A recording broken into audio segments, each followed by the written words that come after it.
क्या आप जानते हैं कि हमारे देश में एक ऐसा भी सीरियल किलर मौजूद था जिसने अपने क्राइम के दिनों में 20 से ज़्यादा औरतों के साथ दुष्कर्म किया था और फिर उनकी हत्या कर देता था। इसमें नाबालिग बच्चियां भी शामिल थीं।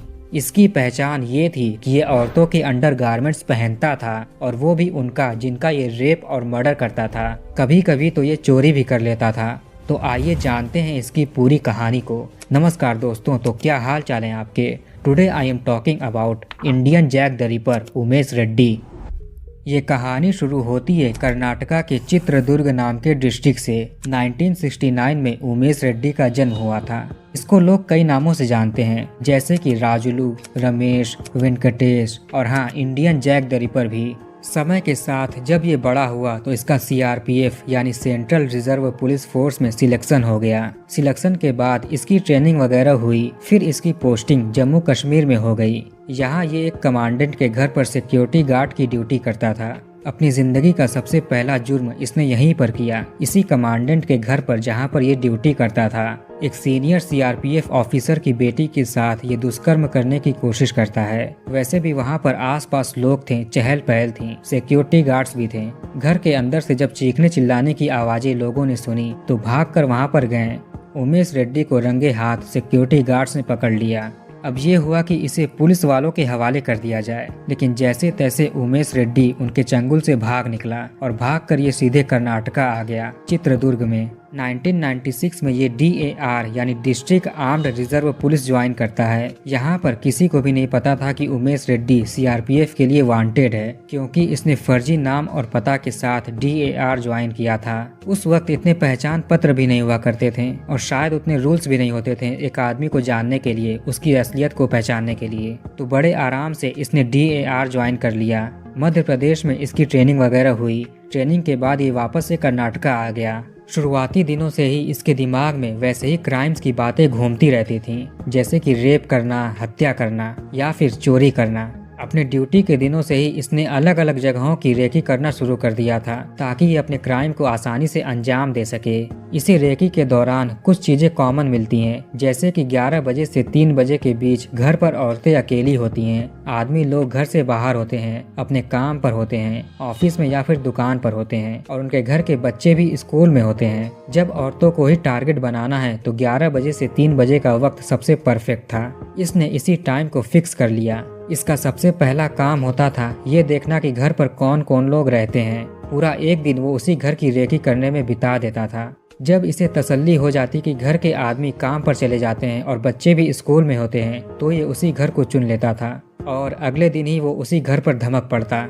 ये दरवाजे को खटखटाता, अंदर से औरत पूछती कौन है। तब ये कोई एड्रेस पूछने की कोशिश करता था, पानी मांगने का बहाना करता था। जैसे ही दरवाजा खुलता ये जोर से धक्का देकर घर के अंदर दाखिल हो जाता और फिर चाकू की नोक पर उनके कपड़े निकलवाता। घर में मौजूद रस्सी या कपड़ों से उनको बांध देता था और फिर दुष्कर्म करता था। जब इसका मन भर जाए तो उनका गला घोंटकर हत्या कर देता था। इसने अपने बयान में खुद बताया कि उनके मरने के बाद भी जब इसका मन करता तो फिर से उनका दुष्कर्म कर लेता था। सारा कांड खत्म होने के बाद ये घर से कीमती गहने और जेवरात चोरी कर लेता, ताकि ये लूटपाट का मामला लगे। और हाँ, ये उन मरी हुई औरतों के अंडरगारमेंट्स भी निकाल लेता था निशानी के तौर पर, जिसे ये रोजमर्रा की जिंदगी में पहनता भी था। एक के बाद एक करके ये अपने काम को अंजाम देता जा रहा था। पुलिस कुछ समझ नहीं पा रही थी। उन्हें बस यही लगता था कि शहर में लुटेरे घूम रहे हैं। बेंगलोर के आसपास ये सारी वारदातें हो रही थीं। धीरे धीरे जब ये बातें लोगों में फैलनी शुरू हो गईं कि शहर में एक सीरियल किलर घूम रहा है और वो भी दिन के वक्त में शिकार करता है, तो लोगों ने अपने घर की औरतों की सुरक्षा के लिए घर के दरवाजों को और भी मजबूत बनवाया। उन्हें चेतावनी दिया कि कोई भी अनजान आदमी अगर दरवाजे पर आए तो किसी भी हालत में दरवाजे को नहीं खोलना है, चाहे वो कितनी भी मिन्नतें करे, विनती करे। 1996 में ही नवंबर महीने में ये एक लड़की के साथ रेप करने की कोशिश करता है। लड़की चित्रदुर्ग के KEB कॉलोनी में रोजमर्रा की तरह टहल रही थी। जब उमेश इस लड़की के साथ दुष्कर्म करने की कोशिश करता है, तभी किसी तरह से लड़की को एक पत्थर मिल जाता है। उसी पत्थर से ये उमेश को मारती है और मौका पाकर वहाँ से भाग जाती है। अब ये तो हो गया। 6 दिसंबर 1996 को उमेश रेड्डी वहीं आसपास के इलाके में रेकी कर रहा था। तभी उसे एक 16 साल की लड़की आती हुई दिखाई देती है। उमेश रेड्डी उसी लड़की के साथ रेप करता है, लेकिन रेप के बाद उसे जिंदा छोड़ देता है। अब धीरे धीरे समय बीतता गया। 26 जनवरी को तो आपको पता ही है कि रिपब्लिक डे मनाया जाता है। तो 26 जनवरी 1997 को रिपब्लिक डे के दिन किसी ग्राउंड में पुलिस परेड हो रही थी। वहाँ बड़े बड़े ऑफिसर्स आए हुए थे। जनता की भीड़ उमड़ी हुई थी। यहाँ पर एक इत्तेफाक होता है। उमेश रेड्डी पुलिस में तो था ही, तो उसी ग्राउंड में वो परेड कर रहा था और वहीं उसी ग्राउंड में वो लड़की भी आ गई जिसका इसने रेप किया था। उस लड़की ने इसे देखा और तुरंत पहचान गई। इसने चिल्लाकर पास में बैठे परिवार को और पुलिस वालों को बताया कि उस आदमी ने इसका रेप किया था। लोगों को ये बात अजीब लगी, लेकिन लोगों ने उसे पकड़ लिया। ये इसकी पहली गिरफ्तारी थी। कश्मीर में क्राइम करने के बाद ये कर्नाटक भाग आया था। कर्नाटक में भी इसने कई सारे रेप और मर्डर किए थे। फाइनली अब ये पकड़ा गया। इसको DAR ने नौकरी से निकाल दिया। अब इसके खिलाफ मुकदमा शुरू हो गया। अदालत में सुनवाई के दौरान इसको बेलरी जेल में शिफ्ट करने का आदेश दिया जाता है। मार्च 1997 को चित्रदुर्ग पुलिस उमेश को बेलरी जेल अथॉरिटीज को सौंप देती है।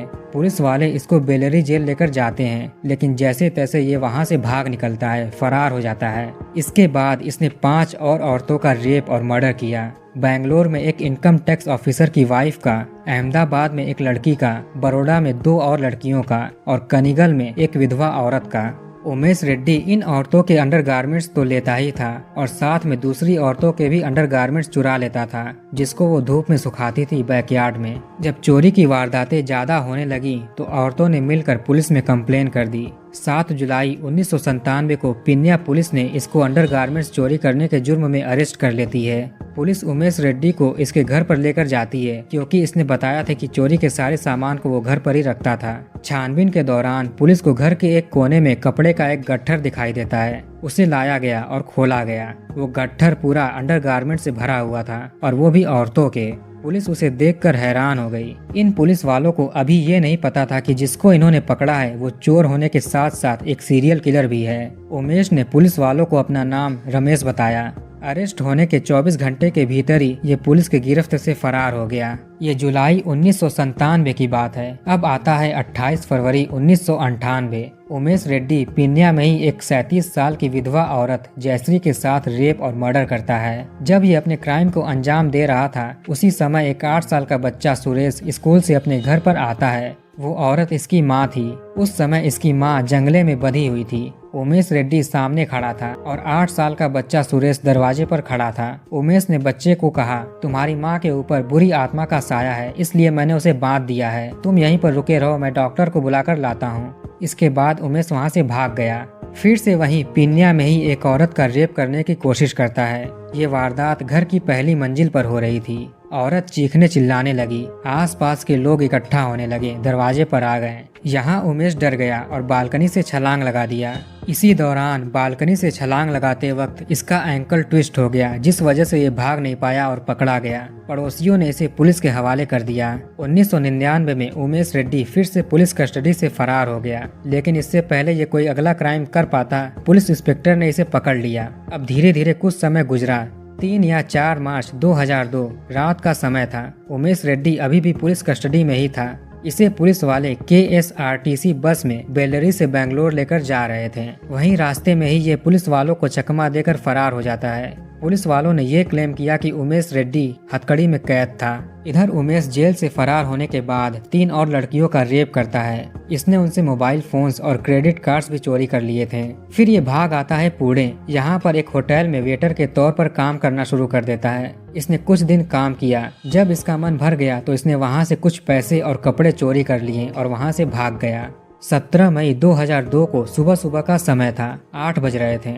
उमेश रेड्डी यशवंतपुर रेलवे स्टेशन के क्लॉक रूम में अपना लगेज रखवाता है और एक नाई की दुकान पर जाता है। यहाँ इसको बाल कटवाना था और दाढ़ी भी क्लीन शेव करानी थी। जैसे ही वो सलून में आया, वहाँ पर एक रिक्शा ड्राइवर अखबार पढ़ रहा था। अच्छा, ये उमेश रेड्डी इतनी बार पुलिस के चंगुल से भाग चुका था कि उन्होंने इसके लिए वांटेड पोस्टर्स और बैनर्स लगवा दिए थे। अखबारों में भी इसके फोटोज छपते रहते थे। वो रिक्शा ड्राइवर जो अखबार पढ़ रहा था, उसमें भी इसके फोटोज छपे हुए थे। ड्राइवर उमेश को देखकर पहचान गया कि ये तो वही क्रिमिनल है जो कई बार पुलिस के कस्टडी से फरार हो चुका है। ड्राइवर एक टेलीफोन बूथ पर जाता है और अपने भाई को फोन करता है और पूरी बात बताता है। भाई पुलिस वालों को लेकर सलून की तरफ आते हैं। इधर रिक्शा ड्राइवर उमेश रेड्डी पर निगरानी रख रहा था। उमेश का काम जब पूरा हो गया तो वो रेलवे स्टेशन की तरफ जाने लगा अपना लगेज लेने के लिए। तब तक पुलिस वहां पर आ गई और उमेश रेड्डी को अरेस्ट कर लिया। पहले तो ये मना कर रहा था कि जिसकी आप तलाश कर रहे हो मैं वो इंसान नहीं हूँ, लेकिन जबरदस्ती इसको पुलिस स्टेशन लाया गया, जहाँ पर इसने अपना सारा जुर्म कबूल कर लिया, स्वीकार कर लिया। बाद में पुलिस ने ड्राइवर को 20,000 रुपए का इनाम भी दिया। उमेश रेड्डी के लगेज को भी सीज कर लिया गया, जिसमें औरतों के अंडरगारमेंट्स, चूड़ीदार, साड़ी, ब्लाउज और नाइटी भी बरामद हुए।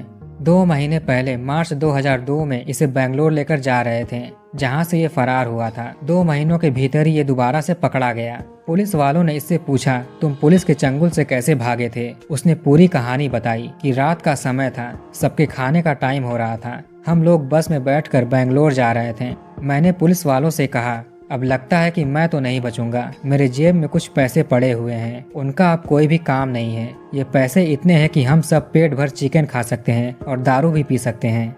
उमेश ने अपनी मीठी मीठी बातों में पुलिस वालों को लपेट लिया और लालच देकर बस को किसी ढाबे पर रुकवाया। वो एक सुनसान इलाके में था, आसपास खेत खलियान थे, रात का समय भी था। हमने वहाँ पर पेट भर खाना खाया। इस तरह से मैंने उनका भरोसा भी जीत लिया। मैंने उनसे कहा, मुझे बहुत तेज पेशाब लगी हुई है, कई घंटों से कंट्रोल करके बैठा हुआ हूँ। फिर उन्होंने मेरी हथकड़ी खोल दी और मैं पेशाब करने के लिए खेत में चला गया और वहीं से फरार हो गया। ये सुनकर पुलिस वाले भी हैरान हो गए। इसने बताया कि इसके हिसाब से 20 औरतों के साथ इसने दुष्कर्म और कत्ल किया है। 25, 30, 45 भी हो सकते हैं, लेकिन केवल इसे 20 ही याद है। अब इसके ऊपर मुकदमा शुरू हो गया। पुलिस सारे सबूत इकट्ठा करने में जुट गई। इसमें केवल 9 ही केस के सबूत सामने मिल पाए। 26 अक्टूबर 2006 को बेंगलोर फास्ट ट्रैक कोर्ट ने 3 सजाएं सुनाई, 7 साल की जेल और 25,000 रुपए का जुर्माना, 10 साल की जेल और 25,000 रुपए का जुर्माना और फांसी की सजा। इसने अपने बचाव में कहा कि ये आगे पढ़ना चाहता था और अपनी माँ की देखभाल करना चाहता था, इसलिए इसने ऐसा किया, पैसों के लिए ऐसा किया। लेकिन जज ने इसकी बातों पर कोई भी ध्यान नहीं दिया, क्योंकि चोरी चकारी, पैसों के लिए हत्या तक तो ठीक था, लेकिन रेप और वो भी 9 औरतों का। देखा जाए तो 20 इसने खुद कबूल किए थे, लेकिन 9 केस ही साबित हो पाए, जिसमें वो 37 साल की विधवा औरत जयश्री का केस भी शामिल था। सेशन कोर्ट ने इसे फांसी की सजा दे दी। अब मामला गया हाई कोर्ट में। 4 अक्टूबर 2007 को कर्नाटका हाई कोर्ट को भी फैसला देना था। 2 जजों के बेंच के सामने ये केस आया था, जिसमें एक जज ने कहा कि इसे फांसी की सजा होनी चाहिए और दूसरे ने कहा कि उम्र कैद की होनी चाहिए। अब दोनों का विचारधारा मिल नहीं रहा था, इसलिए एक और जज को अपॉइंट करना पड़ा ताकि एक बहुमत का फैसला आ सके। 18 फरवरी 2009 को इस कोर्ट ने भी उमेश रेड्डी को फांसी की सजा दे दी। 1 फरवरी 2011 को सुप्रीम कोर्ट ने भी इसे फांसी की मंजूरी दे दी थी। अब बारी थी मर्सी पेटिशंस की। इसने गवर्नर ऑफ कर्नाटका और प्रेसिडेंट ऑफ इंडिया को मर्सी पेटिशन भेजा। 7 मई 2012 को गवर्नर ऑफ कर्नाटका ने और 12 मई 2013 को प्रेसिडेंट ने पेटिशन को खारिज कर दिया। उमेश रेड्डी ने फिर से एक और पेटिशन फाइल कर दी, जो आज तक सुप्रीम कोर्ट में पेंडिंग पड़ी हुई है, और उमेश रेड्डी आज भी जेल में कैद है। तो कहानी को यहीं पर खत्म करते हैं। अब कमेंट करके बताइए कि वीडियो आपको कैसा लगा। इस वीडियो को लाइक और शेयर जरूर करिए और हमारे चैनल को सब्सक्राइब करके बेल आइकन ऑन कर लीजिए। मिलते हैं नेक्स्ट वीडियो में।